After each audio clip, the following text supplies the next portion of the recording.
Bullying has captured the attention of our nation. It is an issue that is deep and divisive. Such a faggot.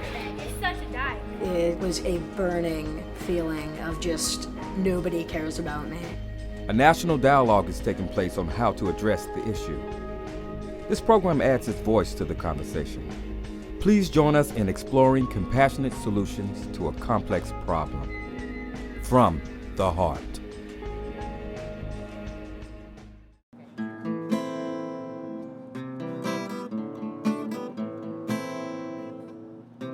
When somebody continually makes life a living hell for somebody, that's bullying. Like people that would tease me that I'm fat and stuff and like my jeans are like too big. It hurts inside, but on the outside, I show that it doesn't affect me. Fat A, lard butt, and you hear these things, like you start to look at yourself and then you see what they're talking about almost, and it becomes you. Things like having parties, letting me know, like making sure that I knew about it, but then intentionally not inviting me to things like that. It's kind of like a hit to the face. And it was the darkest place I've ever been in, and I never want to go back to that. They were like, oh, you have boobies, or oh, you are too fat. Since I was 10 years old, I didn't like taking off my shirt. I'm not interested in people look at my body.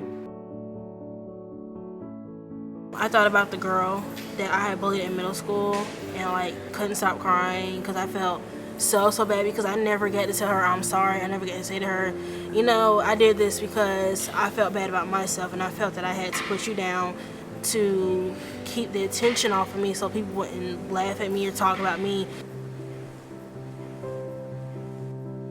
It's a deep issue, much deeper than I think people believe when they first hear the word bully, because it's a sort of a silly word, but it's got a very serious undercurrent. By 60% more than any other student in the school, the overweight kid is the bullied kid. The other two groups would be the gay kids and those with disabilities. What hurt was separating me. They made a clear boundary, do not cross it, we don't want to see you, we don't want to talk to you. I had times where I had been physically kicked out of the boys' bathroom and the boys would say, no girls allowed. Once I found fag written on my locker and fake blood.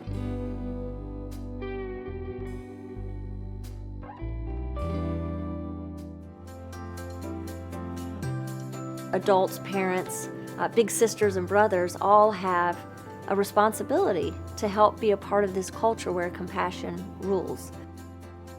When we just start accepting that people are people and just have that become just part of normal flow and not make a big deal out of it, that's when we can finally become human beings.